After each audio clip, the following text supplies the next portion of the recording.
Ramai usahawan nak klien yang bayar mahal, tapi mereka tak bina branding yang sesuai dengan value tu.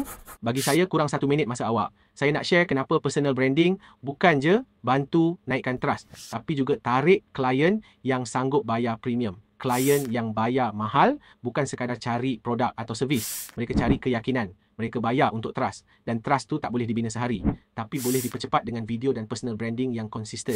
Bila audience nampak awak confident, nampak awak educate, nampak awak hadir dalam niche, mereka nampak awak sebagai high value. Makin tinggi perception, makin tinggi willingness to pay. Jadi kalau awak nak jual servis mahal tapi masih takut tunjuk muka, itu yang slowing you down. Nak attract client premium, naikkan credibility dulu. Tunjuk siapa awak, apa awak tahu dan kenapa mereka patut pilih awak. Kalau awak usahawan yang ready nak bina personal brand tu yang premium dan profitable, saya jemput join Creatorpreneur Circle. Klik link kat posting ni, tekan butang yang disediakan atau check link di bio. Jumpa awak dalam circle.